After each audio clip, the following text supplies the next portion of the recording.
Loving Jesus, you're the only way I can go on. I cried, Jesus. Crée en moi un cœur pur. Oh Dieu,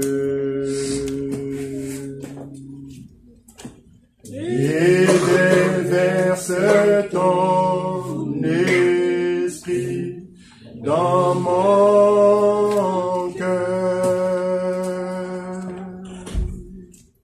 Oh, crée en moi un cœur pur. Oh Dieu, et déverse ton esprit dans mon cœur.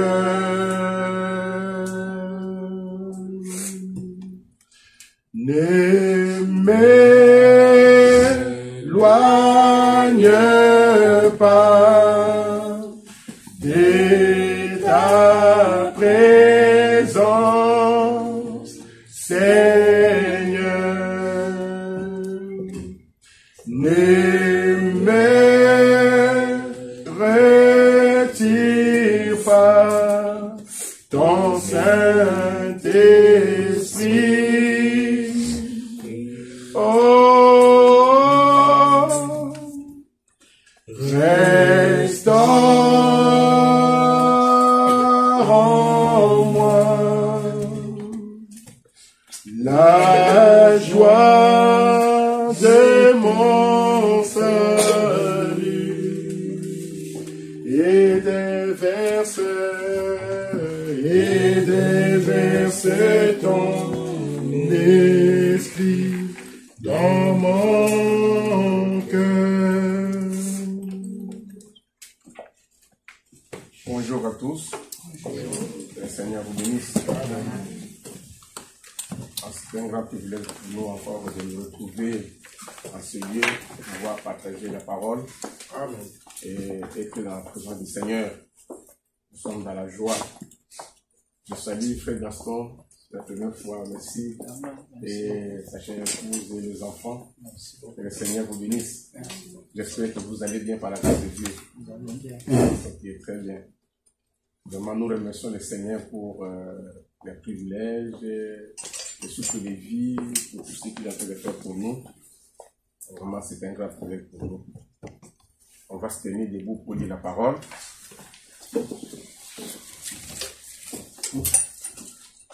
Nous prenons nos Bibles dans Ésaïe au chapitre 58. Ésaïe 58, nous prenons à partir du verset 3 jusqu'au verset 6. Et puis après, on va aller dans Matthieu. Ésaïe 58, verset 3 jusqu'au verset 6.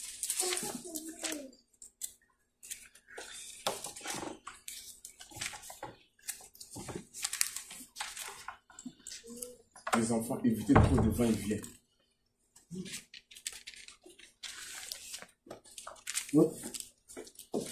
On peut y aller ensemble. Que nous sert de gêner si tu ne le vois pas, de mortifier notre âme si tu n'en as point égard. Voici les jours de votre gêne, vous vous livrez à vos penchants et vous traitez durement tous vos mercenaires. Voici vous gênez pour disputer vos querelles, pour frapper méchamment du poing. Vous ne gênez pas comme le vent, comme le veut ces jours. pour que votre voix soit entendue en haut. Est-ce là le gène auquel je prends plaisir? Un jour où l'homme humilie son âme, courber la tête comme un jonc et se coucher sur le sac et la cendre. Est-ce là que l'appellera un gène? Un jour agréable à l'Éternel. Voici les gènes auxquels je prends plaisir. Détache les chaînes de la méchanceté, dénoue les liens de la servitude, renvoie libre les opprimés, et que l'on rompe toute espèce de joug. Nous prenons dans Matthieu au chapitre 11.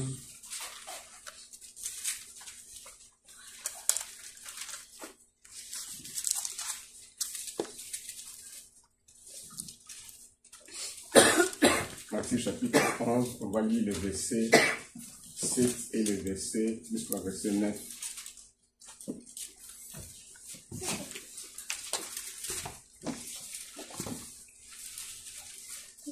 Bon, on va aller jusqu'au verset 11, verset 10 plutôt. Bon, on peut aller jusqu'au verset 12.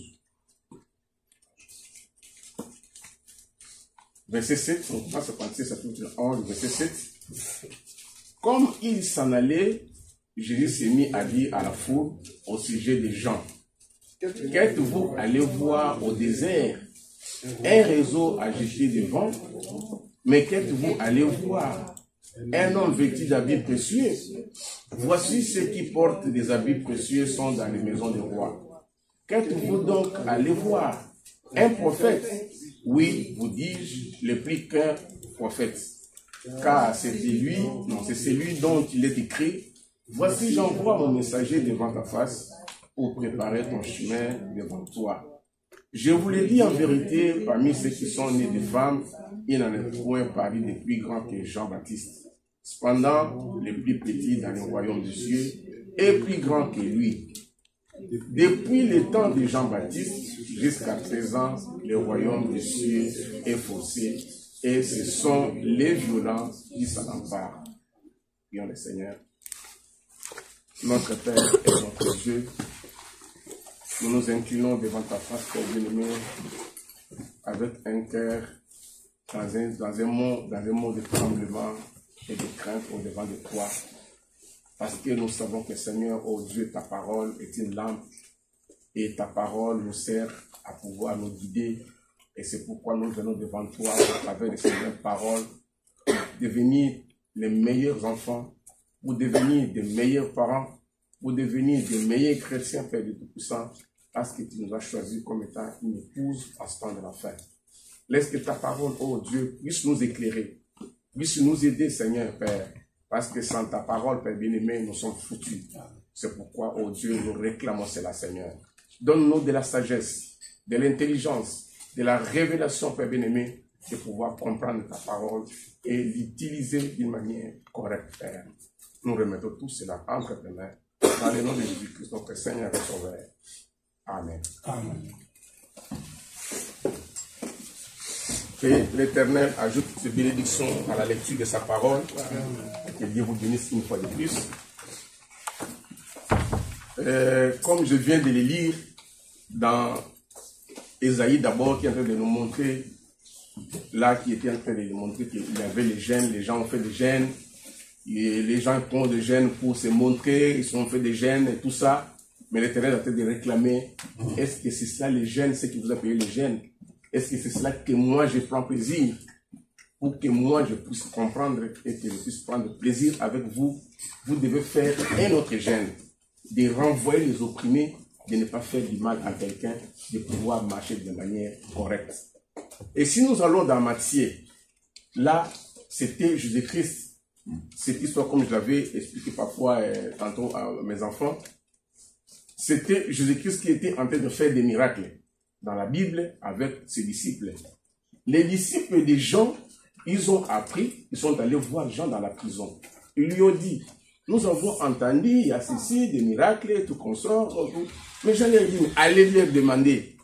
Allez demander. Parce que c'est Jean qui avait baptisé Jésus-Christ.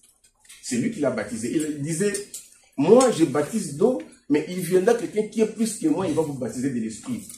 Ce jour-là, quand il a fait, il dit, voici c'est lui, l'agneau de Dieu qui ôte les péchés du monde.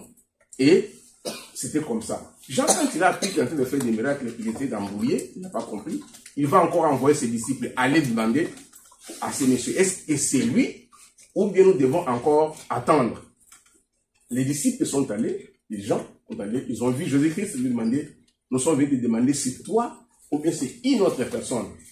Jésus n'a pas dit que c'est moi ou ce n'est pas moi. Il les a ramenés dans la parole pour leur donner la révélation, la compréhension. Exactement ce qui s'est passé entre Jésus-Christ et la femme quand il a demandé de l'eau. Jésus ne pouvait pas lui dire qu'il y a ça.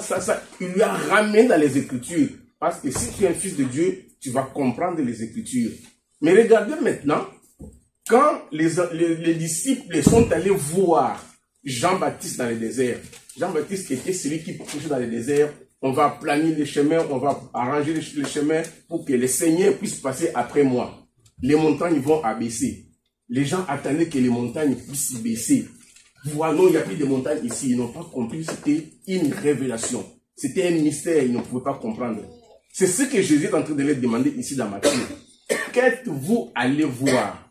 Un roseau agité, un prophète, ou bien quelqu'un qui est habillé des habits somptueux. Ils n'ont pas compris. C'est pourquoi, donc moi, j'ai tiré ma leçon, j'ai tiré mon inspiration à partir de ces deux chapitres.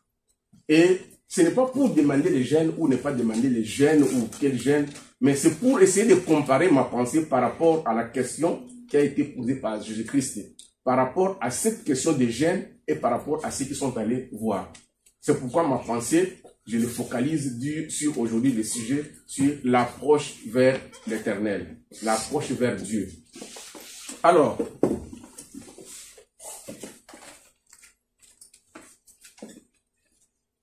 nous voyons que notre Dieu, c'est un Dieu de diversité. Le Dieu, il a créé le monde, il a créé l'eau, la terre, la forêt, les animaux et tout ce qui y sont. Il a créé des gens, il a créé des personnes. Donc, nous avons plusieurs faces, plusieurs figures. Et vous pouvez parfois, à un moment donné, dire que, mais comment des figures comme ça? Parce qu'il est Dieu de diversité. Dans sa diversité, dans sa souveraineté, il fait des choses comme il le veut. Alors, dans sa diversité, c'est de la même manière aussi quand nous vivons aussi dans ce monde. Parce qu'il est Dieu de diversité. Mais, dans sa diversité, qu'est-ce qu'il fait? Il a qu'il est naturel. Il a mis des lois. Il a fait ceci. Et ces lois existent depuis l'éternité jusqu'aujourd'hui. Depuis qu'il a créé. Vous allez voir, l'eau, il reste toujours là. Le soleil fait la même trajectoire. Il quitte, il se lève à l'est et se couche à l'ouest. Il n'y a pas de changement. Ce sont les lois de l'éternel. Vous voyez ici, il a créé des bœufs, il a créé des agneaux. L'agneau, si vous le prenez et si vous le mettez en Afrique, il va se comporter de la même manière. Ce sont les lois de Dieu. Ça ne changera pas, ça va rester ainsi. Nous aussi, dans le monde, nous avons des choses qui se passent dans la nature naturelle. C'est pourquoi le naturel typifie toujours le spirituel. Il n'y a rien de nouveau dans le monde ici. Tout ce qui se passe, c'est parce que l'homme naturel, l'homme déchu, il a compris la nature de Dieu, il a compris et il a essayé d'imiter Dieu. Et le blanc, pour faire tout ce qu'il a fait là, ce n'est pas la création, ce sont il a fait des découvertes. Il a étudié comment les poissons vivent dans l'eau, il fait les bateaux, mais il ne veut pas dire que j'ai étudié le poisson, j'ai vu la grandeur de Dieu, parce qu'on risque de ne pas croire à lui, on croit à l'éternel. Donc, je voulais dire que donc il y a des lois. Dans le monde, parce que dans les nations, nous avons par exemple la législation, nous avons la constitution qui fait régir les pays, qui fait gouverner les pays. On ne peut pas gouverner le pays de n'importe quelle manière. Il y a des principes, il y a des règles, il y a des manières dont les choses doivent se passer. Pour notre Dieu aussi, c'est de la même manière, il n'y a pas de différence. L'homme, comme je viens de le dire tantôt, que l'homme a étudié ce que Dieu était. Il a étudié, il a compris et il a commencé à agir au fur et à mesure et il améliore jusqu'à ce qu'il a fait des exploits.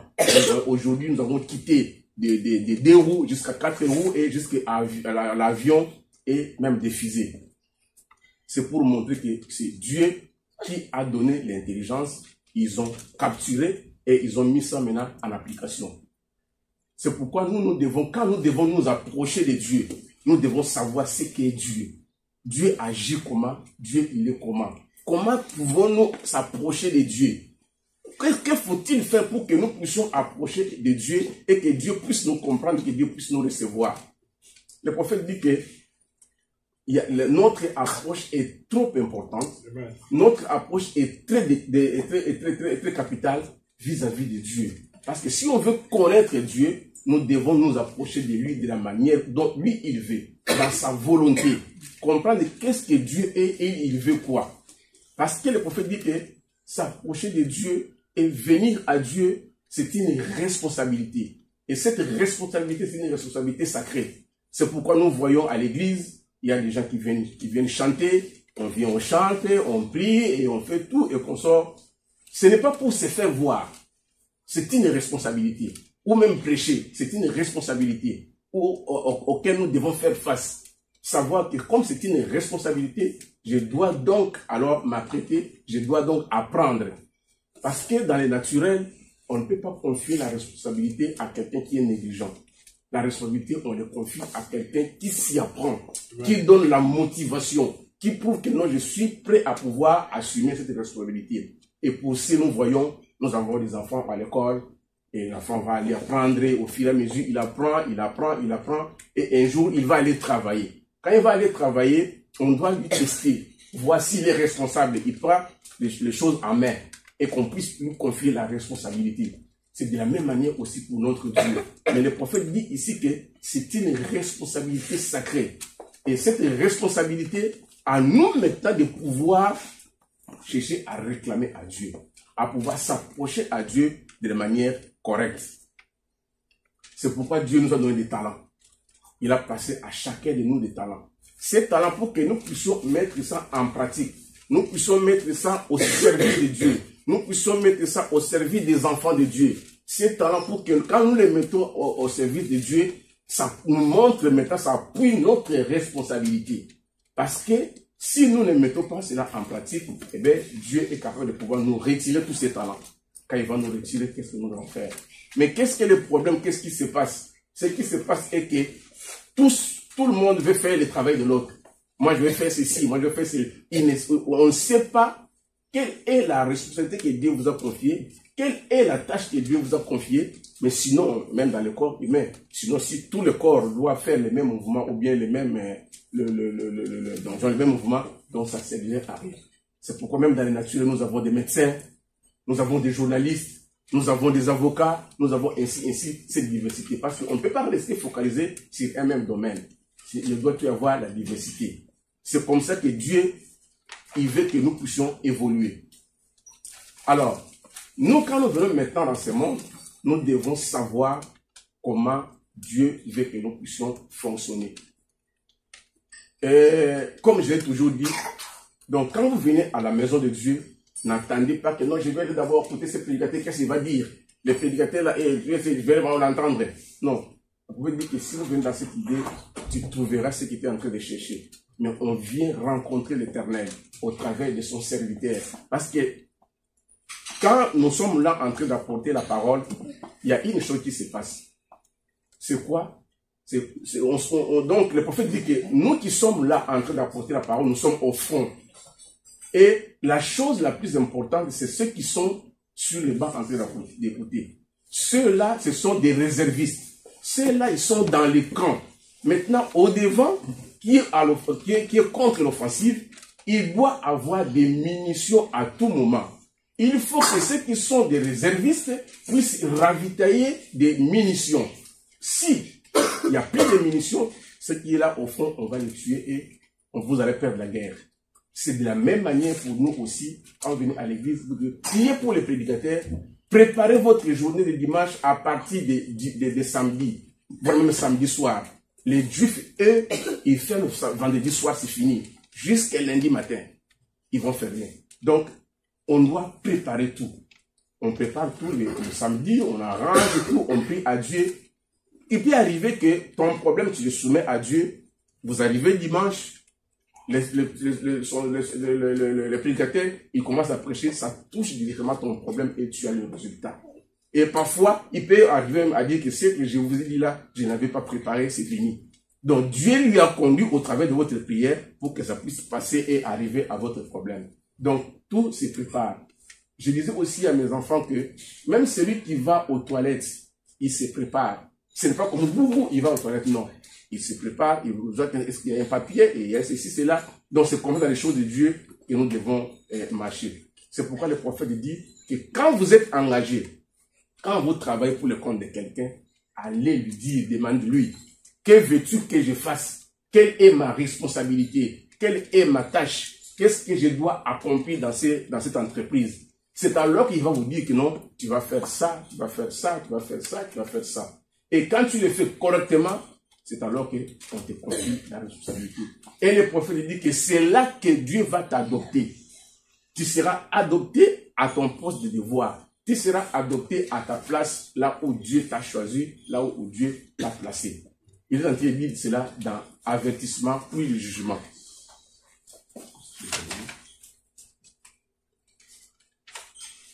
Écoutez ce que le prophète dit. Avertissement, puis le jugement. Il dit d'abord au paragraphe 35, il dit ceci. Si vous alliez travailler pour un homme et qu'il vous donnait un travail dans une ferme ou ailleurs, et que vous alliez tout simplement à la grange et que vous vous mettiez simplement là et disiez, eh bien, vous voyez, vous devez aller lui demander ce qu'il veut que vous fassiez. Et alors, faites cela. Si vous travaillez pour un homme, cherchez à savoir quelles sont vos obligations. Paragraphe 36, il continue, il dit, et si nous devons passer notre vie ici sur la terre, nous devons donc aller vers celui qui nous a placés. C'est Dieu qui nous a placés. Seigneur, et lui, Seigneur, que désires-tu que je fasse? Que dois-je faire? Pourquoi suis-je ici? Que ce soit une ménagère, que ce soit une laveuse de vaisselle, ainsi de suite. Quoi que Dieu désire que vous fassiez, faites-le alors au mieux de votre connaissance. Peu importe combien c'est modeste, peu importe combien cela est modeste, vous devez le faire. Donc c'est comme pour dire que le prophète dit que faites-le avec tout votre cœur, corps, esprit et âme. Prenez ça comme une responsabilité que Dieu vous a confiée. Parce que le prophète dit que ça c'est une responsabilité sacrée. Et c'est comme ça au paragraphe 40, il dit, maintenant en effet, nous avons une responsabilité pour laquelle nous aurons à répondre devant Dieu un jour. Chacun de nous a une responsabilité à devoir répondre devant Dieu un jour. Et le prophète dit, chaque homme qui vient sur la face de la terre doit répondre devant Dieu pour une responsabilité. Chaque homme qui vient sur la terre, un jour devra répondre devant Dieu pour une responsabilité. Parce qu'on n'est pas venu dans ce monde comme par hasard. Et il y a une raison, Dieu nous appelle dans ce monde. Si le monde ne croit pas, nous croyons que c'est comme ça. Que c'est comme ça que moi, j'ai toujours dit que la vie d'un chrétien dans ce monde, il n'y a jamais eu d'hasard. Tout ce qui se passe, c'est la volonté de Dieu. Que ça ne marche ou ça ne marche pas, c'est la volonté de Dieu. Il a fait que tout ça passe comme ça. Même si ça t'ennuie, même si ça te fait du mal, comprenez que c'est la volonté de Dieu. Pour lui, ça n'est pas du mal. Il sait pourquoi il doit passer par là. Vous voyez? Donc c'est pourquoi il dit que chacun de nous doit répondre à une responsabilité. Et pour beaucoup d'entre nous, nous devons répondre à notre admiration. Dans l'autre tradition, on a dit nous devons répondre à notre en tant qu'économe. Donc économe et un administratif, c'est la même chose. Ce sont des gérants. Ce sont des gens qui gèrent. Comme ça, Branham nous appelle des gérants. On nous appelle des administrateurs. Il dit que donc, comme étant administrateurs, si nous sommes des administrateurs, c'est que tout ce que nous avons, que ce soit esprit, corps, âme, l'argent, les femmes, les enfants et tout, ça nous appartient pas, ça appartient à Dieu. Donc c'est à Dieu, tout ce que Dieu a placé à nous pour que nous puissions les gérer. Nous puissions mettre notre talent au service de Dieu. Nous puissions mettre notre talent au service de ses enfants. Parce que nous devons savoir dans ce monde que nous vivons, il y a trois principes. D'abord, c'est ce deux. Dieu a dit, aime Dieu, ton créateur, Et puis le deuxième commandement, il dit, aime ton prochain comme toi-même. Il dit, les deux lois s'arrêtent là. Maintenant, pour accomplir cela, il y a un principe qui dit qu'il faut d'abord Dieu, mon prochain, et puis moi à la troisième position. Si tu n'arrives pas à servir Dieu, si tu n'arrives pas à servir ton prochain, et que tu sais toi-même, là tu ne fais absolument rien. Mais si tu arrives à servir, tu dis que tu sers Dieu, que tu ne sais pas ton frère ou ta soeur, là tu ne fais aussi rien. Comment les dieux que tu ne vois pas, tu dis que je les sers, ton frère, ta soeur qui est à côté de toi, tu ne sais pas les servir, tu ne peux pas les rendre les services. Donc pour dire qu'il faut commencer par Dieu, parce qu'il est l'éternel, ton prochain, et puis toi-même. Donc, c'est comme ça que le prophète est en train de nous parler, de nous montrer que nous avons une responsabilité sacrée, et à partir de cette responsabilité, Dieu va nous adopter, par là. Ce n'est pas que tout le monde doit être un prédicateur pour être adopté, non. Tu peux être une femme, tu es une ménagère, tu as accompli ton service, tu as accompli ton vie devant les dieux. Dans la Bible, ici, il y avait des veuves. On était en train de demander, qu'est-ce qu'on va faire? Il a dit, aux veuves, ils doivent faire ça, s'occuper de l'église, et nettoyer l'église, et aussi, c'est là que Dieu va l'adopter.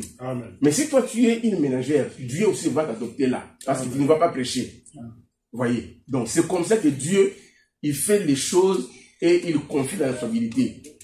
Et il nous donne pour que nous puissions aller accomplir maintenant notre travail.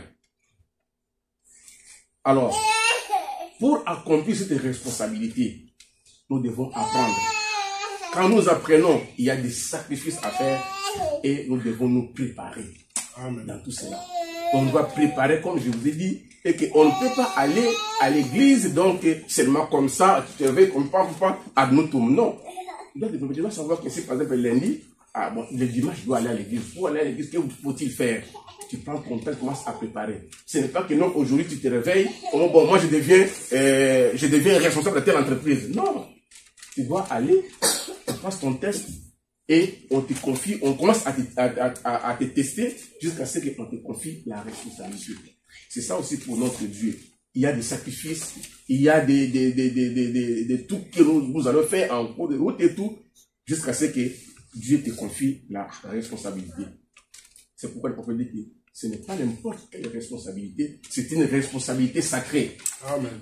Et dans cette responsabilité sacrée, donc, pour arriver à un héritage, parce que si nous travaillons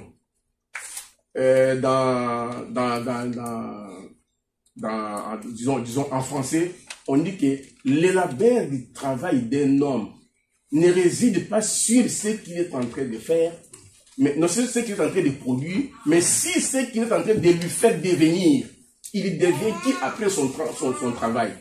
Ce n'est pas que non, je continue à produire, non. Bien que tu produis, qu'est-ce que tu es devenu? C'est ça le labeur du travail d'un homme. Donc, comme j'ai toujours dit que les naturels stupéfient toujours les spirituels. Il n'y a pas d'étrange, il n'y a pas de nouveau. Tout se passe comme ça se passe au ciel. C'est comme ça que nous voyons que cette responsabilité, comme elle est sacrée, c'est pour nous amener à un héritage. Et le plus grand héritage que nous avons dans ce monde que Dieu nous a donné, c'est la parole. C'est ce message que nous devons garder pur, que nous devons protéger pour que la corruption n'entre pas, pour que nous ne puissions pas faire des compromis. Parce que le prophète dit que si on fait des compromis avec la parole, nous perdons notre héritage. Et ce sera fini. Et dans les héritages, là, nous avons le baptême du Saint-Esprit, nous avons les saluts, nous avons aussi la vie éternelle. Et dans tout cela, c'est pour que nous puissions arriver à atteindre l'objectif que Dieu a fixé sur nous. Et pour réussir, comme je dis, il faut apprendre. Au fur et à mesure, tu apprends, et ceci, cela. Et c'est pourquoi dans la Bible, Dieu a donné des dons. Tous ces dons pour que nous puissions arriver à construire, à édifier et à arriver à la perfection. Et dans le naturel aussi, comme nous vivons, étant des hommes, nous vivons ici sur cette terre, et quand nous voyons tout ce qui se passe, c'est ce que nous devons savoir, et qu'il y a des sens. Le sens il y a les 5 sens de la vie que tout le monde connaît. Il y a lui, il y a l'odorat, il y a les touchés et ainsi de suite. Ces 5 sens qui composent les 3 premières dimensions. Les premières dimensions, c'est ce qui comprend de l'eau, il y a le courant, il y a les papiers et tout consort. Ce sont à partir de ces 5 sens, nous les sentons, nous les voyons. Mais il y a la 4e dimension. La 4e dimension, ce sont des ondes, c'est la technologie. C'est ce qui se passe, on ne peut pas se voir ça avec l'œil humain. On doit les voir captés avec les appareils. Si par exemple, aussi comme cet appareil, vous voyez que moi, je n'ai rien fait, l'appareil là est en train de capter, en train de donner les images et tout consort. Et si moi aussi j'ai le téléphone ici, quelqu'un parle là-bas, vous ne voyez pas, mais ça capte directement. C'est ça ce que le prophète appelle 4e dimension, dans la technologie. Et il y a aussi la 5e dimension, les gens qui vont en enfer, là où se reposent les pécheurs. Donc le prophète appelle cela l'enfer sur la terre. Il y a lieu de tourment. Je ne sais pas si, je crois que tout le monde peut-être a déjà passé par là. Si vous avez déjà vu un cauchemar, par exemple la nuit, tu dors, tu rencontres quelqu'un en train de te faire pour te tuer, tout et tout. Parfois, il m'est arrivé une fois dans les songes et il voulait me faire du mal. Allez, je saute. Je suis en train de tomber dans un trou profond au point que je ne sais pas comment qu'est-ce que je vais arriver. Tu arrives là, pouf, tu te réveilles. C'est ça des cauchemars. Le prophète appelle ça donc des lieux de tourment. De voir des visions compliquées, des choses compliquées. C'est ça que le prophète appelle la 5e dimension. Là où il y a les péchés, là où il y a les gens qui sont morts dans les péchés. Les esprits sont en train de tourmenter au tout consort. Et il y a la 6e dimension, c'est là où vont les morts en Christ. Ils se reposent. Ils sont en paix. Ils sont dans la joie. Et il y a la 7e dimension, là où se repose Dieu lui-même. Je veux bien, c'est parce que je n'ai pas des tableaux pour pouvoir les décrire et tout consort, mais je veux comprendre tout simplement que 3 premières dimensions, c'est avec les 5 sens que nous avons, lui, l'odorat et tout consort. La 4e dimension, c'est les ondes, la technologie. La 5e dimension, c'est le tourment. 6e dimension où se reposent les morts en Christ. Et la 7e dimension, je retrouve Dieu. Maintenant, regardez. Pour que ta prière arrive jusqu'à la 7e dimension, parce que il faut traverser toutes ces ondes-là, toutes ces dimensions. De la 3e dimension, 4e, 5e, jusqu'à ce que tu arrives jusqu'à la 7e dimension où Dieu va écouter ta prière. Et pour que toi, ta prière arrive jusque-là, ce n'est pas que des choses. Tu dois être en accord avec Dieu. Tu dois travailler dans sa volonté. Tu dois te consacrer. Tu dois avoir en toi une pensée pure, un cœur pur, pour que ce qui est en toi, comme la pensée, l'homme est ce que c'est pensé, si dans ta pensée, dans ton âme, il y a d'autres choses, ta prière va errer comme ça. Tu ne fais pas dans la volonté de Dieu. Tu ne t'approches pas comme le Dieu levé. Mais si en toi, il y a quelque chose, j'avais fait ça sous forme de... J'ai fait ça sous forme de... Je ne sais pas si on va voir ça. J'ai fait ça sous forme de... J'ai essayé un peu de... Je ne sais pas si on peut de vous montrer s'il y a un écran. J'ai essayé un peu de montrer ici. Donc, regardez après les dimensions. Ici, il y a l'homme. C'est le point A. Ici, il y a B. C'est Dieu. Et il y a la télécommande. Quand dans le naturel, moi je suis là, je prends ma télécommande, j'appuie, paf, il n'y a rien qui s'est passé ici, vous ne voyez rien, directement ça allume, soit la télé, soit l'appareil qui est là. Parce que les particules qui sont là, les ondes qui sont là, sont aussi ici dans la télécommande. Au point que quand on allume, quand on appuie, il y a communication, ça se passe directement. Et ça traverse l'espace vide, ça arrive jusque là à l'appareil. C'est exactement aussi pour notre Dieu. Si vous avez quelque chose en vous qui a été placé par Dieu à l'intérieur de vous, la pensée pure, parce qu'au départ, Dieu était la pensée. Et puis, il est devenu esprit, il est devenu chair. Nous aussi, à l'intérieur, nous, l'homme est ce que c'est pensé. Si dans toi, il y a la pensée pure de Dieu, avec toi, quand tu t'accroches dans la volonté de Dieu, et que tu demandes à Dieu, ça va passer directement, ça arrive sur la 7e dimension.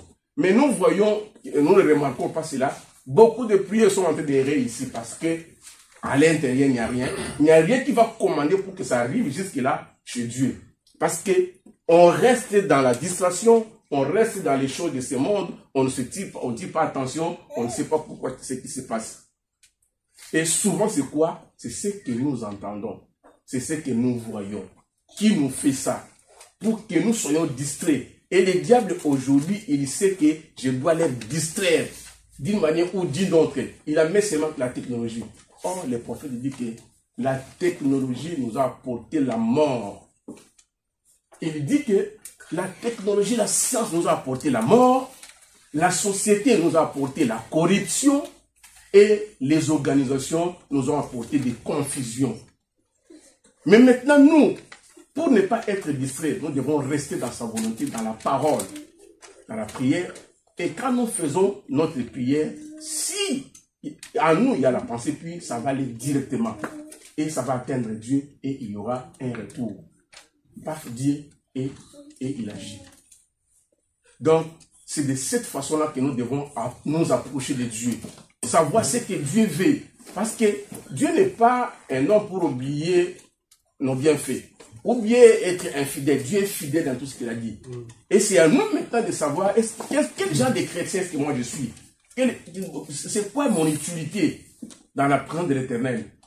Quelle est ma part de responsabilité? Qu'est-ce que je dois accomplir? Quel est le talent que Dieu a placé à moi? Parce que souvenez que Dieu a placé au-devant de tout un chacun un canevas, un plan où nous devons parcourir. Vous devez savoir que de telle période à telle période, Dieu a voulu qu'on puisse accomplir cela.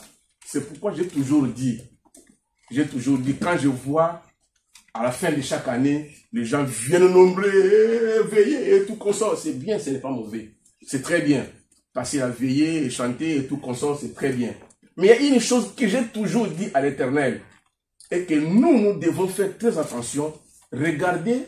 Est-ce que nous avons été à la hauteur de l'Éternel? Est-ce que nous avons accompli la responsabilité que Dieu nous a donnée pendant cette période de temps? Parce que le prophète dit qu'à chaque période de temps, il y a quelque chose que Dieu avait prévu que vous puissiez accomplir. Il faut demander maintenant à Dieu, est-ce que moi j'ai accompli ma part de responsabilité pendant par exemple 10 ans, quand je dois fêter l'anniversaire? Mais sinon, on fête l'anniversaire pour rien. Même un chien. Même dernièrement, j'ai vu mon épouse me montrer dans les statues, on a été de fêter l'anniversaire d'une chèvre. Moi, je dis, mais voilà le monde. Donc nous sommes devenus comme les animaux. Parce que si on fête l'anniversaire sans pourtant comprendre ce qui est Dieu, donc on est pareil aux animaux. Et c'est pourquoi la Bible dit, quelqu'un qui n'a pas le Saint-Esprit est un animal. Donc nous, arrivé à la fin de l'année, nous devons savoir, pas tourner les veilles almanach comme le dit le prophète, mais regarder la responsabilité que tu as, parce qu'on souhaite, que Dieu te bénisse, je te souhaite cette année, ceci, c'est là, et l'habité, tout, la joie, la paix, tout, tout. C'est bien, c'est pas mauvais. Il faut regarder maintenant en soi-même. Regardez, qu'est-ce que moi j'ai accompli pour l'Éternel? Qu'est-ce que j'ai déjà réalisé pour l'Éternel? Il me reste encore combien d'années? Qu'est-ce que je dois faire pour que l'Éternel puisse m'agréer? C'est de cette manière-là que nous devons vivre, comme étant les enfants de Dieu, pour rester maintenant à votre position, et que Dieu puisse arriver à vous adopter, et que Dieu puisse venir vous voir. Donc, c'est cette responsabilité-là que nous devons le faire. Et c'est pourquoi le prophète en parle dans l'union invisible. Il est en train de parler Donc, avant d'abord d'arriver à cela, nous devons savoir que dans le naturel, Dieu a donné des responsabilités aussi sacrées. Il dit que ces responsabilités sacrées, ce sont des vertus. Les vertus, il a donné à la femme la maternité, la virginité et la féminité. Il insiste, il dit que vous les sœurs, gardez ces 3 choses sacrées. Il ne faut pas les compromettre. Là, ces 3 choses sacrées. Et la femme, comme elle, la femme représente l'Église. L'Église aussi a des responsabilités sacrées vis-à-vis de Dieu. Et que ce sont des vertus. C'est cet héritage-là que vous devez garder pur. Gardez ça pur. Il ne faut pas compromettre. Dans la union invisible, le prophète dit, au paragraphe 82, il dit ceci. Quelle responsabilité sacrée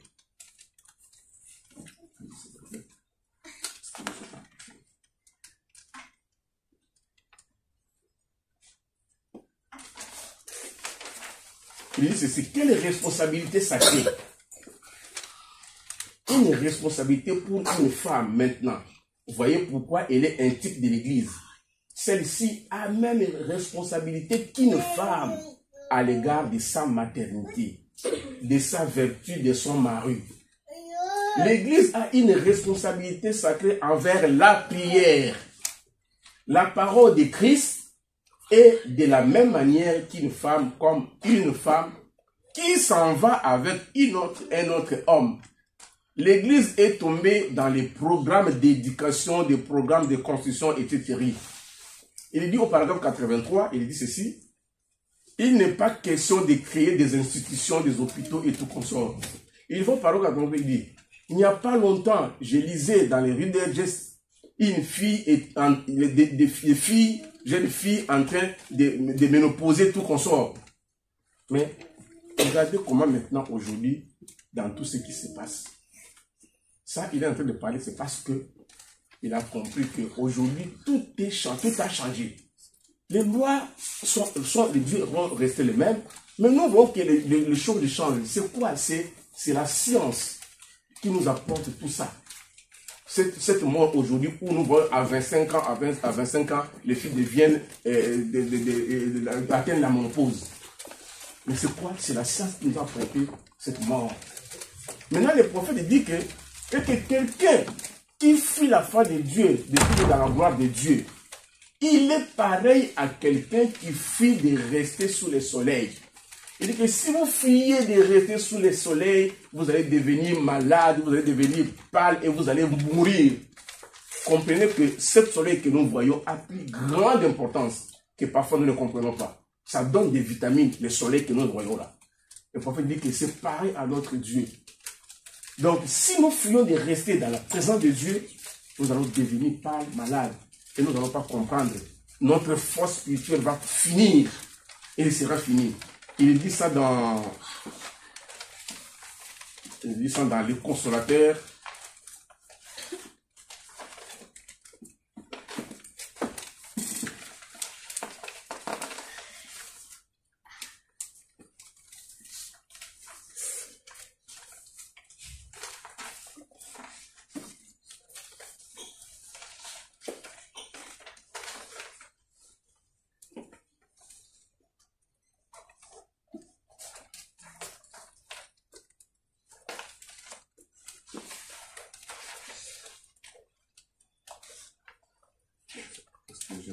Donc, le prophète est en train de montrer ces choses-là.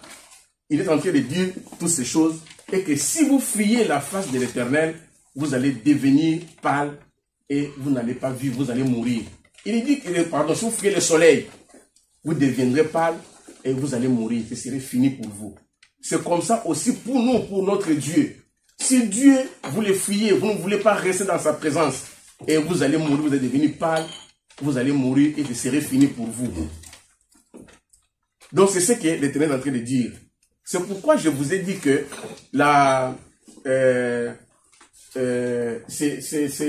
cette responsabilité sacrée, c'est l'héritage.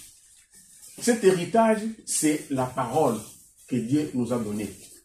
Mais la science, remarquez que la science a fait une chose. Moi aussi, je ne comprenais pas.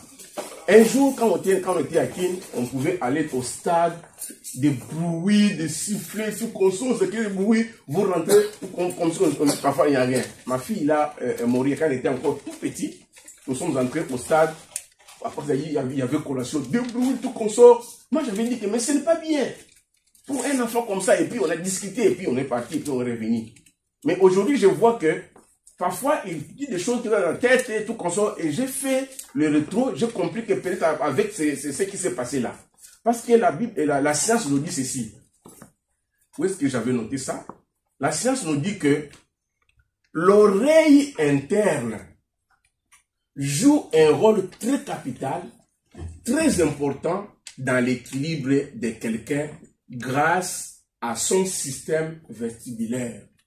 Et le vestibule maintient la stabilisation et du regard et le contrôle de la posture. Donc, quand nous voyons ici ça, qui entre à l'intérieur là, c'est très capital, c'est très important, qui fait en sorte que nous puissions avoir de l'équilibre et du regard et de notre posture. C'est l'oreille qui maintient ce système-là. Maintenant, si vous écoutez des choses qui sont contraires à la parole, beaucoup de choses comme de Facebook et de musique de monde, tout comme ça, ça va rester gravé dans votre tête, ça va vous maintenir votre équilibre et votre posture. Et ce qui va faire en sorte que quand tu te maintiens devant la prière, quelqu'un de vous est faible, ta prière est en train d'éclairer là-bas parce que tu n'es pas en contact avec Dieu. C'est quoi? Ce que nous entendons aujourd'hui. Qu'est-ce que nous entendons aujourd'hui? C'est la science. C'est la science qui nous a apporté toutes ces choses. On est connecté, on est au point qu'on ne sait pas se débarrasser de cela. On reste à côté de soi. Donc, comme on peut dire que la génération mi, donc individuellement, tout seul. Or, ça, c'est très mauvais. Mais nous, quand nous sommes les enfants de Dieu, nous devons tirer attention, nous devons savoir que nos regards, le prophète dit que l'œil, c'est la porte de l'âme. L'œil, c'est la porte de l'âme. C'est l'œil aussi, parce que l'œil joue un rôle. Quand j'avais lu dans le dictionnaire, on dit que l'œil a un rôle sensoriel. C'est l'œil qui capte les choses et qui amène ça dans l'esprit et que l'esprit amène ça dans le cerveau pour les stocker. Puisque c'est stocké, alors ça va avoir des répercussions. Si vous prenez un enfant, vous laissez regarder, ça c'est rester dans moi. Et c'est pas l'autre fois, c'était, je crois que c'était appelé un enfant comme ça, des maladies et tout. Jusqu'aujourd'hui, je lui pose une question, tu avais dit ça. Parce que ça c'est resté gravé dans sa mémoire. C'est resté gravé dans sa mémoire et ça crée des stabilisations de posture et tout consort. Maintenant, pour que nous puissions avoir cette stabilisation sur le regard et sur la posture, nous devons nous confier à la parole. C'est la seule chose. Parce que le prophète, comme il a dit, et que la science nous apporte la mort, et que la société apporte la corruption, et que les organisations apportent des confusions, mais il y a une chose qui est authentique. La chose la plus authentique, c'est la parole. Amen. Restez à côté de Dieu, restez maintenant dans sa volonté et marchez. Amen. Et à ce moment-là, quand vous faites cela, Dieu est prêt de pouvoir vous entendre et de pouvoir vous conduire. Vous faites une très bonne approche. Vous vous approchez à lui d'après sa volonté. Amen. Parce que la parole de Dieu ne change pas. Et le prophète montre que pour arriver à accomplir la volonté de Dieu, arriver à accomplir la volonté de Dieu, il y a 5 conditions à remplir. Il y a 5 conditions à remplir pour arriver à accomplir la volonté de Dieu. Donc, il montre cela et il en parle. Il montre que c'est comme ça, de cette manière-là, que les choses doivent se passer. Comme je le disais, donc, après, quand le prophète est en train de parler, il montre, comme nous allons prendre dans l'union invisible, l'union invisible, j'ai mis ce dessus, je viens de mettre encore les autres, les...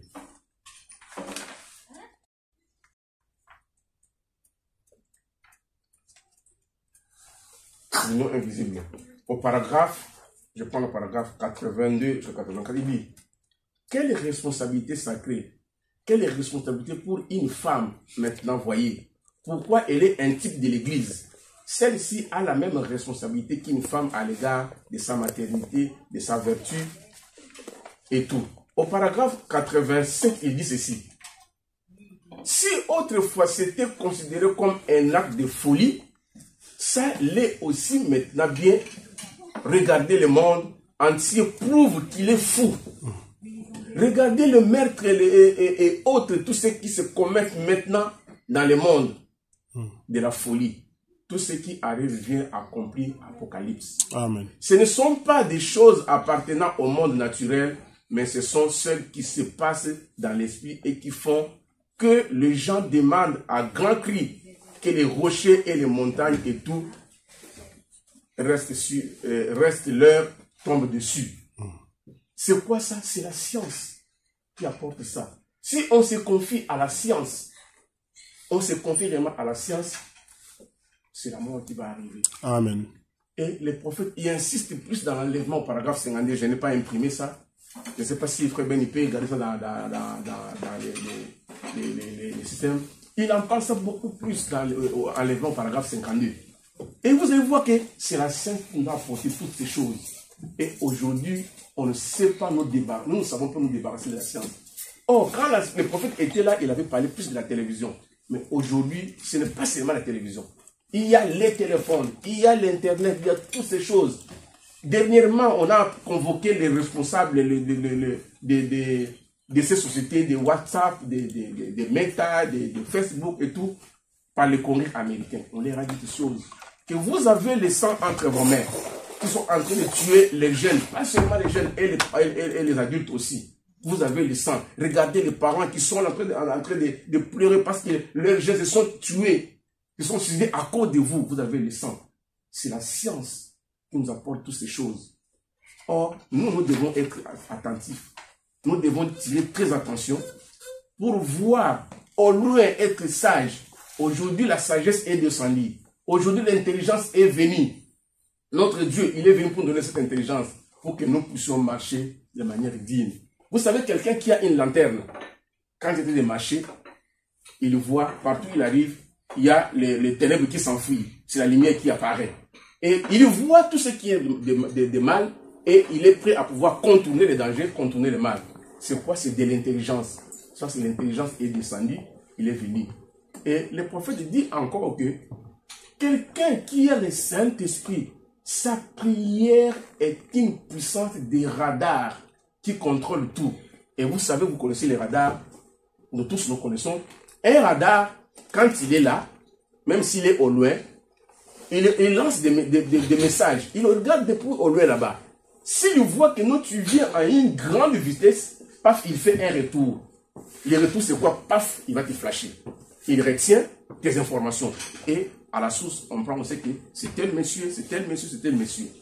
C'est pourquoi le prophète dit que les radars, c'est une puissance de la prière pour un chrétien qui a le Saint-Esprit. Ta prière est conduite par les radars. Au point que quand ta prière voit quelque chose de mal, ça fait un retour, ça te dit, oh attention là-bas, faut pas faire ça, faut pas faire ça, faut pas faire ça, parce que toi tu es un chrétien. C'est comme ça que le prophète dit que la prière d'un chrétien est un radar qui contrôle l'astronaute. Nous sommes les enfants de Dieu. Nous devons savoir que si Dieu nous apprend dans ce monde, c'est pour une cause, c'est pour une raison, et que nous devons faire par tous les moyens, lui demander, jusqu'à ce que nous puissions atteindre notre objectif, atteindre le plan que Dieu a préparé pour nous, atteindre l'objectif, donc le carnaval de Dieu, pour que nous puissions très bien les servir. Donc, il parle de cela dans le conte à rebours.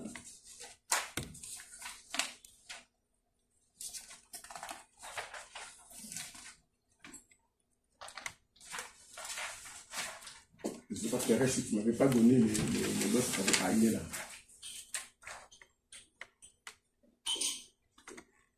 D'abord, comme je vous avais dit qu'il était en train de parler de quelqu'un qui fuit la présence de la gloire de Dieu, comme quelqu'un qui fuit le soleil, il va mourir. Comme je vais dire, il passe dans les consolateurs. Donc, je vais dire d'abord ça, et puis on va y arriver là où il y a les radars. Il dit ceci dans les consolateurs prêchés les premiers 10 1961, au paragraphe 58-59. Il dit ceci. Considérez l'homme ou la femme qui s'enfermerait dans une cave et qui ne voudrait pas voir le soleil naturel que Dieu lui a donné, mais qui refuserait de croire cela. Et à cause de son égoïsme, il s'enferme. Cet homme deviendrait aussitôt anémique. Ça, c'est le prophète.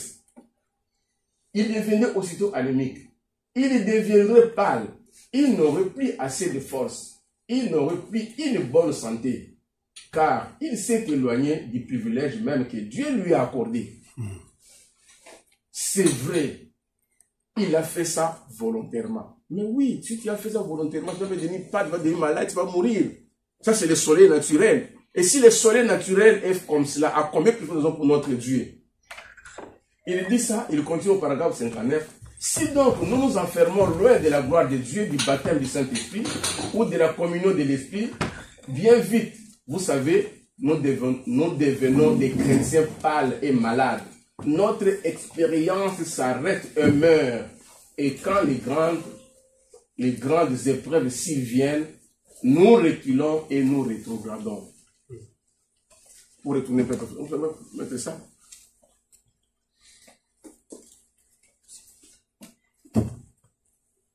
Il dit c'est quoi? L'instruction et les systèmes d'enseignement, la science et la civilisation, ces choses-là sont du diable.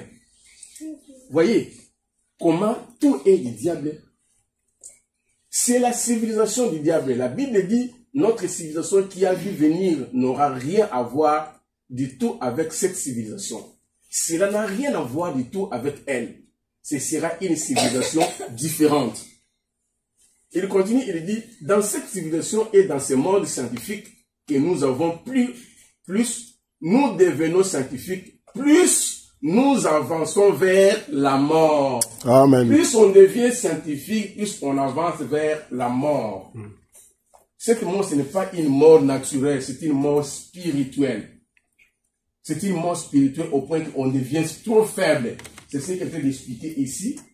Et que dans le consolateur, il dit que notre expérience s'arrête et meurt. Et quand les grandes épreuves surviennent, nous reculons et nous rétrogradons. Pourquoi? Parce que on est enfermé avec la science. On est enfermé avec les téléphones, avec l'internet. On est toujours là, accroché. Au lieu de prendre l'internet ou bien le téléphone, d'en faire un instrument où tu peux trouver Dieu. Mettre par exemple les messages, écouter les messages, non, ça devient une autre chose. Et les mamans, comme j'ai toujours dit, les mamans, vous devez faire attention. Les mamans, vous devez surveiller vos enfants parce que le prophète dit que maman, une femme, et c'est le 5e évangile. Il n'a pas dit que c'est papa, c'est la maman, parce que c'est la maman qui est toujours à côté des enfants. Parce que c'est la maman qui apprend aux enfants tout. C'est la maman qui conduit les enfants. La première personne qui conduit les enfants dans ce monde, c'est la maman. Donc, vous voyez comment la science est en train de nous tuer. Et quelque part, le prophète dit que cette mort aujourd'hui, le diable a compris. Au temps de Moïse, on a tué les enfants physiquement. On a cherché à tuer Moïse. Sans révélation, ils ont tué tous les enfants. Mais la personne que lui, Pharaon, cherchait, on vient lui mettre dans sa maison sans pourtant le comprendre. C'est lui qui va l'élever. Et c'est après Moïse, et puis c'est Moïse qui va se tourner contre lui. Parce que c'était le plan de Dieu. Dieu avait préparé ça comme ça. Au temps de Jésus-Christ, c'est la même façon. Le monsieur vient Hérode pour tuer les enfants et tout consort. Il a tué, il a massacré, il pensait que c'était fini. Or, Jésus-Christ était gardé quelque part. Maintenant, le diable a compris. Non, aujourd'hui, s'il faut tuer, en tout cas, il y a des lois, il y a ceci, cela, il faut passer par un autre chemin. C'est pourquoi on a apporté la technologie. La technologie est en train de nous tuer. Si les hommes de ce monde eux-mêmes confirment ça, combien plus fort nous ont pour la parole de Dieu? Donc, la technologie, ça, le prophète a prêché en quelle année? En 1961, que la science est en train de nous tuer. Je ne sais pas, l'enlèvement, c'était en quelle année, peut-être 64 ou 65. Donc, pour dire que le prophète avait vu de loin, il avait déjà compris, son esprit était loin avancé. Tout ce que nous voyons aujourd'hui, ce n'est pas de l'étrange, ce sont des choses qui ont été dites par les prophètes. Nous, maintenant, devons être attention. Nous devons faire attention. Nous devons tirer réellement attention pour que nous ne puissions pas marcher comme étant, comme n'importe qui. Celui qui est sage, celui qui est averti, il ne marche pas. Il vient, il regarde, attention, il met les pieds, il regarde, et il avance. Et quand il regarde qu'il y a un danger là-bas, alors il va se faire quoi? Il va contourner les dangers. Pourquoi? Parce qu'il a été averti. Il a la sagesse, il a l'intelligence qui est descendue en ce temps de l'affaire pour nous donner la force, la puissance de contourner le mal. Amen. C'est ce que nous devons faire. Mais qu'est-ce qu'aujourd'hui nous remarquons? Aujourd'hui, les gens ne veulent pas ces chants de prédication. Ils veulent qu'on puisse seulement les doloter, qu'on puisse les louer. Vous êtes sauvés, et vous êtes ceci, cela, et tout consort. Mais On ne peut, on ne sera pas sauvé si on ne contourne pas les péchés, si on ne vainc pas les péchés. On doit vaincre les péchés, on doit fuir les péchés pour que nous soyons sauvés. C'est le péché qui est notre ennemi. Tout ça, c'est le péché qui amène toutes ces choses que nous voyons là. C'est le péché. Si on n'arrive pas à contourner le péché, à vaincre les péchés, c'est difficile. C'est difficile. Et on va aller tout doucement. Là où on va atterrir, je vais vous montrer pourquoi j'ai choisi ces deux chapitres d'Ésaïe et de Jean-Baptiste, de Matthieu, où on parlait de Jean-Baptiste. Alors, je prends, comme je vous avais dit, je vous promis, je prends rendre un service à Dieu en nous de sa volonté pour montrer comment tout ce qu'il est en train de faire. Il dit ceci: cela doit être en son temps, comme je vous l'ai dit, les 5 conditions de Dieu pour arriver à sa volonté. Pour faire une très bonne approche, faites cette approche d'après la volonté de Dieu. Mais la volonté de Dieu, le prophète dit qu'il y a 5 conditions à remplir. Il dit, cela doit être en son temps, le temps de Dieu. Si ce n'est pas le temps de Dieu, même si tu fais la chose, laisse-moi vous dire ceci. Regardez même dans le naturel, si vous êtes malade, tu es malade bien sûr, mais tu ne peux pas aller directement à l'hôpital, tu prends les médicaments et moi ça va bien la pharmacie. Non, tu dois avoir quelqu'un qui va vous consulter pour faire les diagnostics. C'est qui? C'est les médecins. C'est la première des conditions. Si tu ne fais pas ça, peu importe, oh, dis-moi je suis malade, tout consort, tu ne vas pas avoir les médicaments. C'est comme ça aussi pour notre Dieu, les conditions. Et même comme je viens de vous dire là, même pour quelqu'un qui doit aller faire la formation, par exemple ici en France, pour faire une formation, c'est tout un problème, il y a des conditions à remplir. Il faut d'abord avoir la première condition, avoir les cartes de séjour. Il faut que ce soit dans les programmes de l'État. Il faut que ce soit la saison de l'État. Il faut que ce soit financé par l'État. Ce sont des conditions à remplir. C'est ce que le prophète veut montrer ici, la volonté de Dieu. Il dit que ça doit être d'abord en son temps. Cela doit être dans sa saison.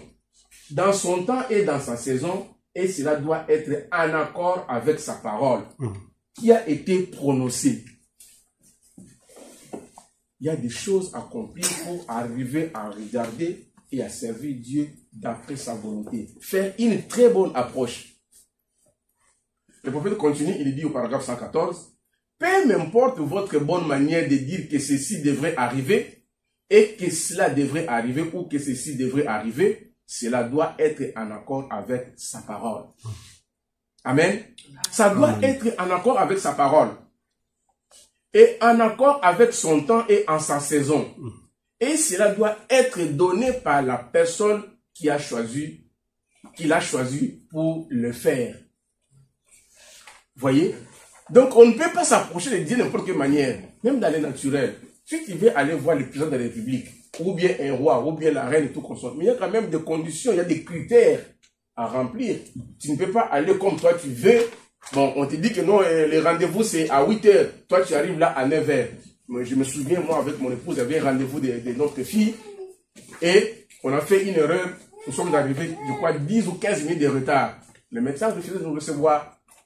Il a refusé et il va nous donner un autre rendez-vous après 6 mois plus tard. Voyez? Donc c'est pour dire qu'il y a des choses que nous devons faire d'après la volonté de Dieu. Amen. Peu m'importe le nombre de dignitaires. On a là le roi David qui était aussi grand que n'importe qui d'entre eux. Il était roi sur la nation. Cependant, Dieu avait une façon de faire. Il leur avait dit comment il allait s'y prendre. Mais eux, ce n'était pas ce qu'ils ont fait. Cela doit être en accord avec sa parole, en accord avec son temps, en accord avec son programme. Et cela doit être fait par la personne qui l'a choisi pour le donner et pour s'accomplir. Donc, il y a des façons qu'on doit faire, qu'on doit approcher de Dieu pour que Dieu nous considère, que ça soit agréable, notre prière soit agréable et que Dieu puisse nous recevoir. Parce que ce que nous devons savoir que quand on vient à l'église, si on vient à l'église, on vient faire quoi à l'église? Quel est le motif, qui nous pousse à venir à l'église? Est-ce qu'on vient c'est pour que c'est une habitude? Est-ce qu'on vient pourquoi? Le prophète dit quelque chose sur cela. Où est-ce que j'ai noté ça? Où est-ce que j'ai noté ça? Attendez un peu. J'ai ça.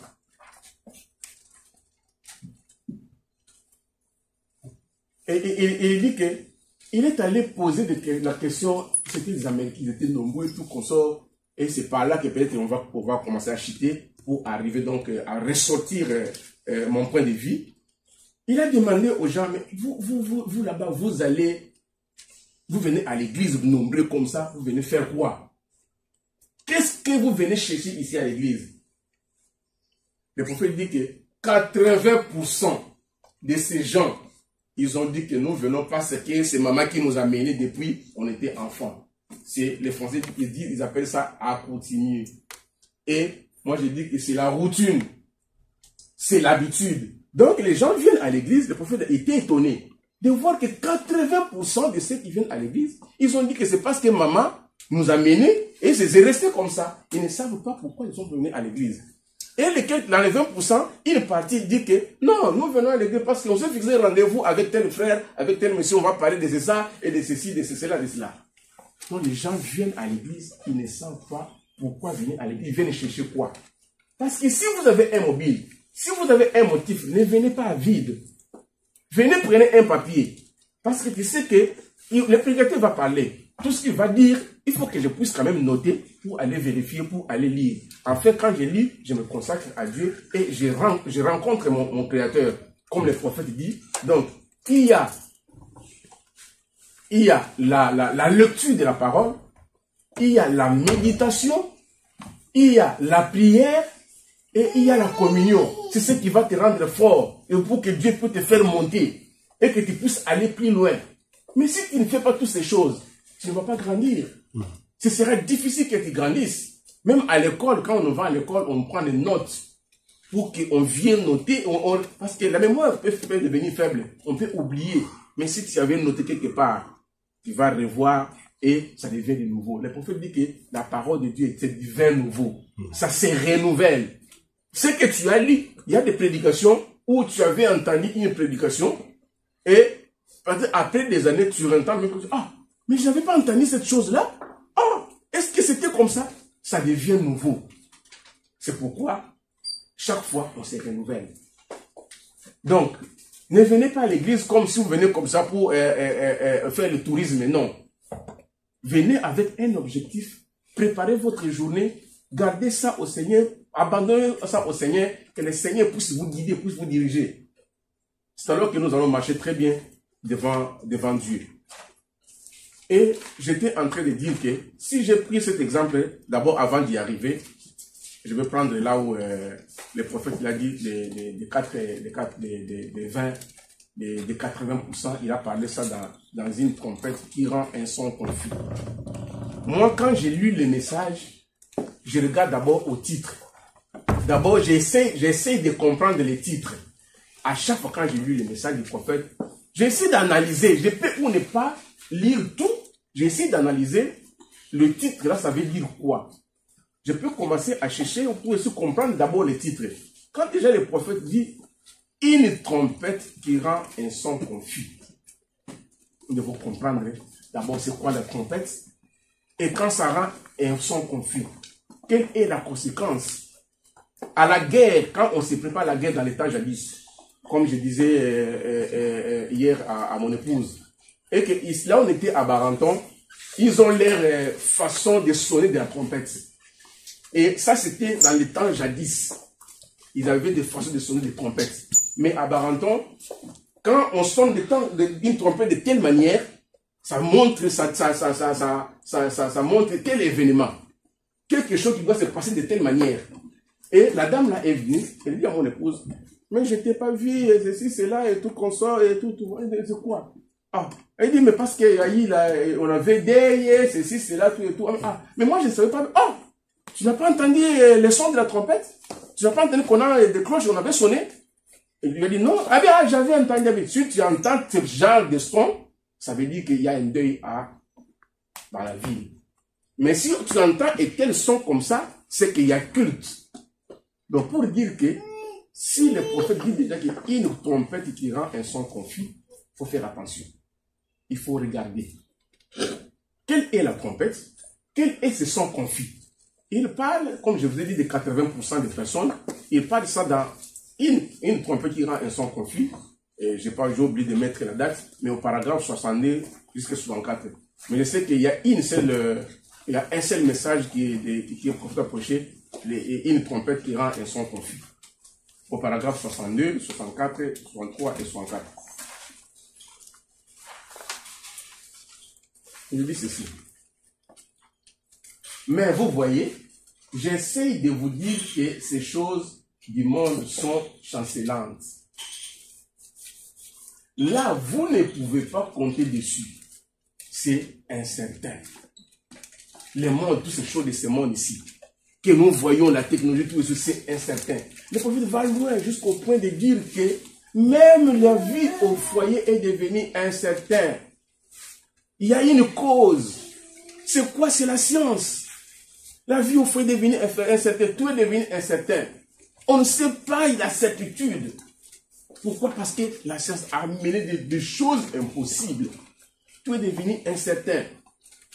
Il dit, et tout ce qui est incertain, je préférerais bien le laisser de côté. Je préférerais bien le laisser de côté, tout ce qui est incertain. Je ne sais pas, l'air est devenu incertain. Et je ne veux pas des choses négatives. Je n'aimerais pas m'embrouiller du côté négatif. Je veux être sûr en être sûr. Il dit, eh bien, la vie au foyer est devenue incertaine.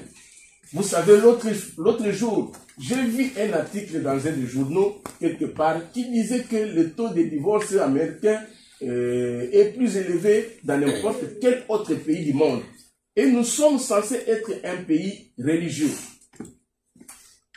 Nous sommes censés être un pays religieux.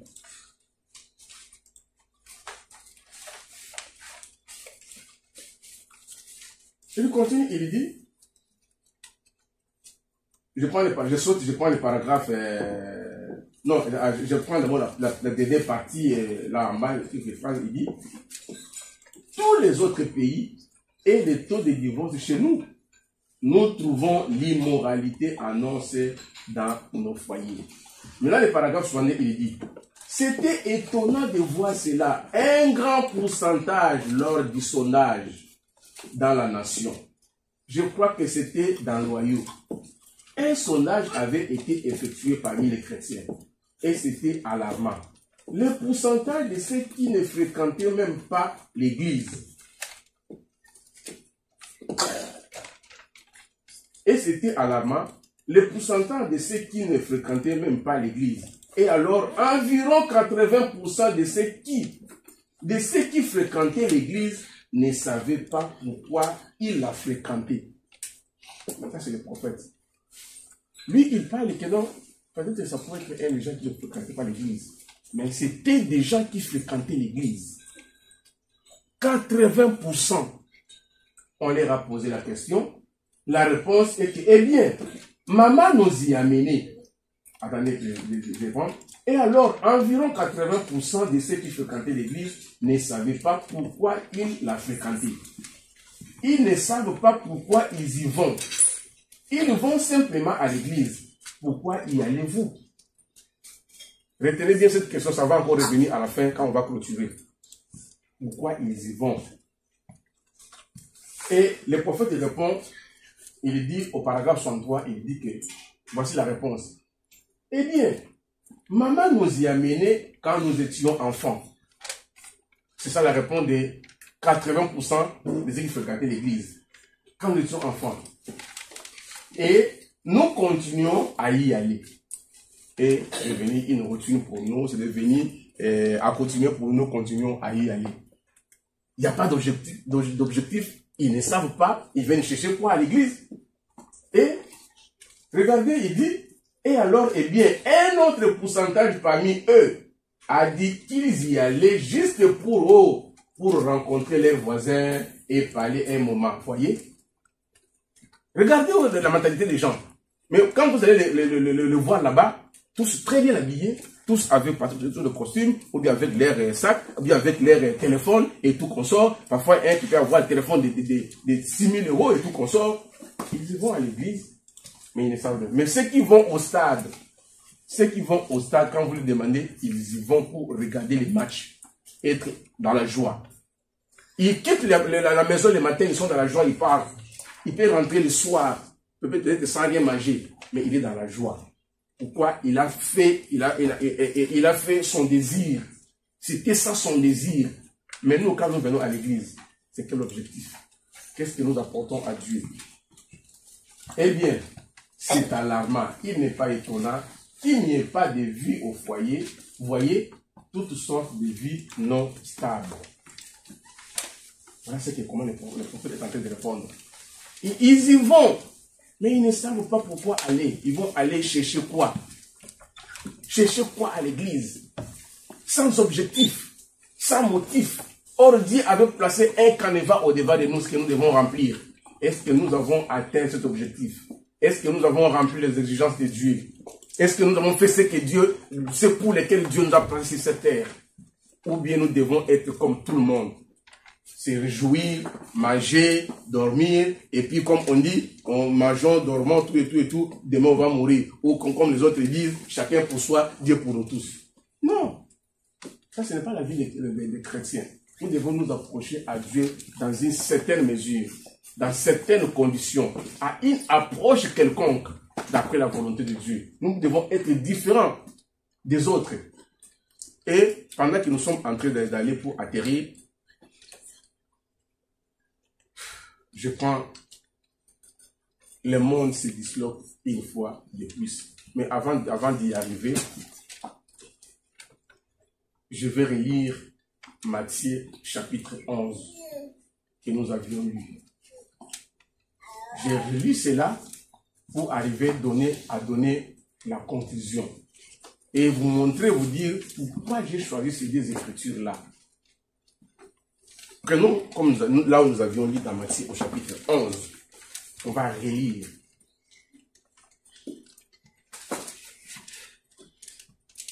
Donc, Matthieu chapitre 11, je prends ici à partir du verset 3. Est-il celui qui doit venir ou devons-nous en entendre un autre? Jésus leur répondit, allez rapporter à Jean ce que vous entendez et ce que vous voyez. Les aveugles voient, les boiteux marchent, les lépreux sont purifiés, les sourds entendent, les morts ressuscitent et la bonne nouvelle est annoncée aux pauvres. Heureux celui pour qui je ne serai pas une occasion de chute. C'est Jésus qui continue. Heureux celui pour qui je ne serai pas une occasion de chute. Il continue, il dit, comme il s'en allait, Jésus s'est mis à leur dire, à dire à la foule au sujet de Jean-Baptiste, qu'êtes-vous allé voir ce que nous avions lu, un roseau et tout consort, et il continue, il dit, je saute, j'arrive au chapitre 12, il dit ceci, depuis le temps de Jean-Baptiste jusqu'à présent, le royaume des cieux est forcé et ce sont les violents qui s'en emparent. Car tous les prophètes et la loi ont prophétisé jusqu'à Jean. Maintenant, je vais arriver pour vous dire pourquoi de cette écriture. Le prophète, il fait le commentaire. Il montre, il veut expliquer ce qu'il voulait ressortir, ce que Jésus-Christ voulait ressortir dans ce chapitre. La pensée que Jésus-Christ avait dans ce chapitre. Parce que les gens sont allés, ils ont vu, ils ont écouté Jean-Baptiste, il est dans le désert, parce que Jean-Baptiste, il a fait les renommées. Quand partout là, on avait entendu, ce qui peut dans les airs, et tout. Les gens, beaucoup sont venus pour voir. Ils sont venus pour voir, on leur pose la question, ils ne savent pas. Ils n'ont pas pu pouvoir répondre. Et Jésus-Christ était contre, parfois, mais lui-même, il lui a donné la réponse. Est-ce que c'était qui vous allez voir? Cette question aussi, Paul aussi, c'était Paul qui a posé aussi la même question dans Actes chapitre 19 au verset 2. Il leur a demandé, avez-vous le Saint-Esprit depuis que vous avez cru? Les gens ont dit, mais quoi? Qu'est-ce que tu appelles Saint-Esprit? Nous ne savons même pas que le Saint-Esprit, quel baptême avais-tu été baptisé? Nous avons été baptisés du baptême des gens. Donc, ce sont des choses qui montrent que il y a parfois des gens qui y vont quelque part, mais ils ne sont pas intéressés, ils ne savent pas, ils y vont pour faire quoi? Leur mobile, leur objectif, ils n'en ont pas dans la tête. Seulement comme de l'enthousiasme, nous y allons. Nous y allons. C'est ce que le prophète est en train d'expliquer ici. Le monde se disloque une fois de plus. C'est aussi le seul titre qu'il a prêché, le monde ils ne sont pas des fous. Même s'il n'y a pas, je n'ai pas noté la date, mais paragraphe 16 jusqu'au paragraphe 19. Le prophète en parle, il dit ceci pour commenter, veuillez donner la pensée de ces choses. Il dit ceci. Mais vous voyez, j'essaie de vous dire que ces choses du monde sont galantes. Non, je ne suis pas là.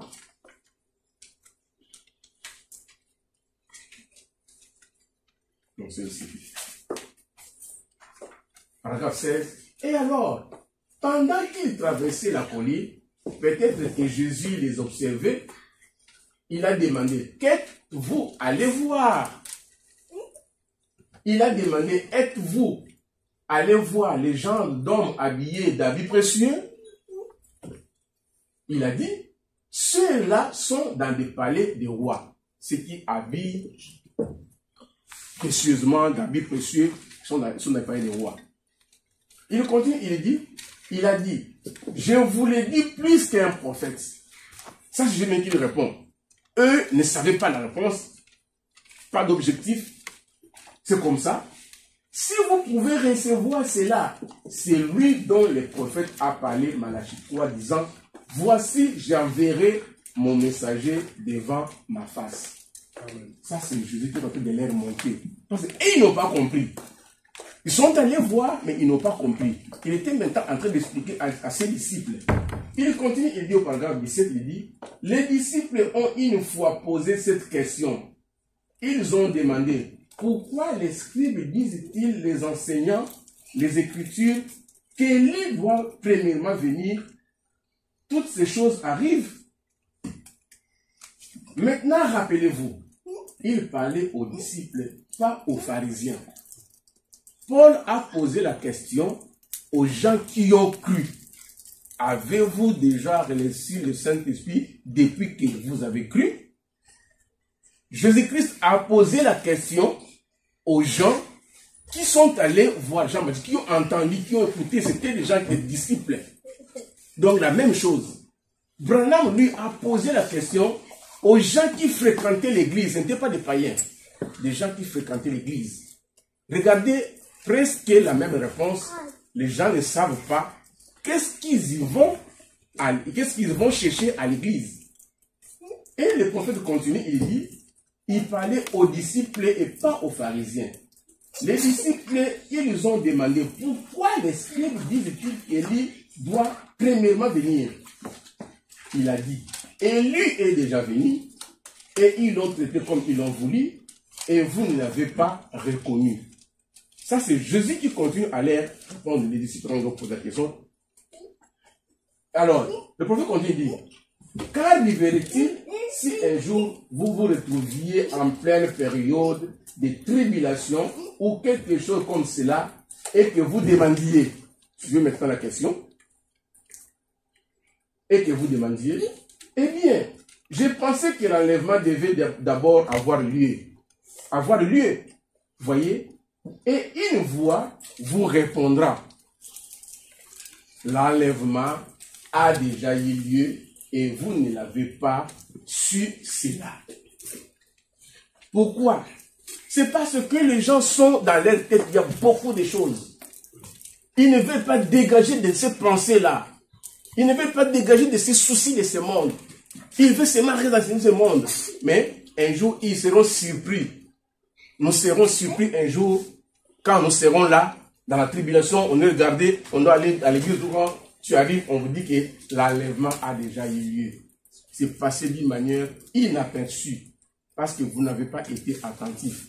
Exactement, c'est ce que nous serons surpris, comme le prophète l'a dit, et qu'il est allé poser la question aux gens qui fréquentaient l'église. Ils ne savaient pas pourquoi aller à l'église. Et c'était chaotique. La même chose, Paul demande aux gens qui ont cru. Avez-vous reçu le Saint-Esprit depuis que vous avez cru? Réponse 0, on ne connaît pas du Saint-Esprit. On ne connaît pas. Donc, voilà pourquoi, quand je prie, je lis ces deux écritures, on parle des gènes, et que Dieu est en train de condamner une certaine façon de faire les gènes. Il dit que mais non, ce n'est pas ce que moi je prends plaisir. Parce que vous allez à l'église, mais parce que vous ne connaissez pas comment faire ces vrais gènes. Mais moi, je ne prends pas plaisir à ce genre de gènes que vous faites. Voilà les vrais gènes, comment doivent se faire. Vous y allez à l'église, vous n'avez pas l'objectif. Vous ne savez pas qu'est-ce que vous y allez chercher à l'église.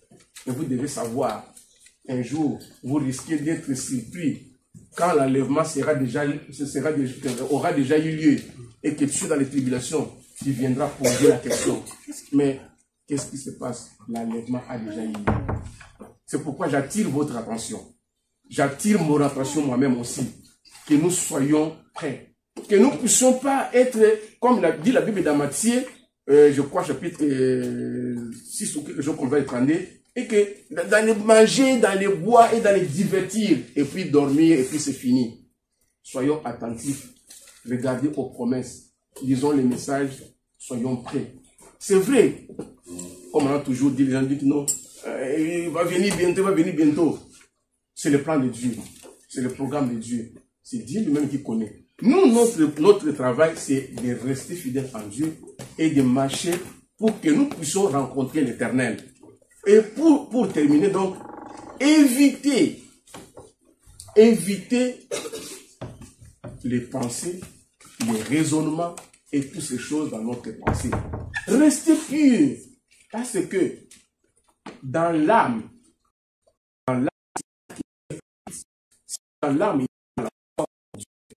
il y a quelque chose et avec quelque chose à rencontrer Dieu. Avec quelque chose, nous ne serons pas agréés à Dieu. Et nous allons finir par être lamentés, de pleurs et de graissements des dents. Mais la chose est déjà passée. Donc soyons attentifs, regardons à Dieu, comptons sur Dieu, voyons pour abandonner toutes nos pensées et remettre tout entre les mains de Dieu. Pour que Dieu soit notre Seigneur, notre Sauveur. Et que lui, comme le prophète te dit, et que je vais aimer mon Dieu, je vais l'aimer, je vais le servir, au point que même s'il m'envoie en enfer, si en enfer il y a une chose comme l'amour, je le servirai, je serai là. Parce que l'amour est là. Et c'est comme ça, nous aussi en tant que chrétiens, que nous devons marcher, que nous devons vivre. Pour chercher à comprendre la volonté de Dieu, à comprendre ce que Dieu est, et ses principes, ses lois. Qu'est-ce qu'il veut que nous puissions faire? Est-ce que nous avons été agréables? Est-ce que nous l'avons servi? Et que maintenant, nous puissions prendre maintenant position pour pouvoir décider de les suivre. Parce que la Bible dit, Jésus-Christ nous dit, et que celui qui veut me suivre, qu'il renonce à lui-même. C'est-à-dire, tu te déconsidères toi-même. Tu te déconsidères. Et tu te laisses comme une brebis. Parce qu'une brebis ne se considère pas. Il est comme ça, on le conduit, on dit gauche, il va à gauche, droite, il va à droite. C'est de cette manière-là que nous devons suivre notre Dieu, que nous devons le servir. Parce que c'est ce que lui, il veut. Lui ne veut pas la mort d'un pécheur. Il veut que tout le monde parvienne à la vie. Mais si nous-mêmes, nous n'arrivons pas à arriver à l'auteur de pouvoir servir Dieu comme il le faut. Donc c'est pourquoi je vous invite de laisser des pensées, des raisonnements et tout consort, de laisser la pensée pure de la parole en vous, dans votre âme. Pour que si cela se pure en vous, votre prière sera connectée directement dans la 7e dimension. Et vous allez voir, Dieu va agir. Que le Seigneur vous bénisse.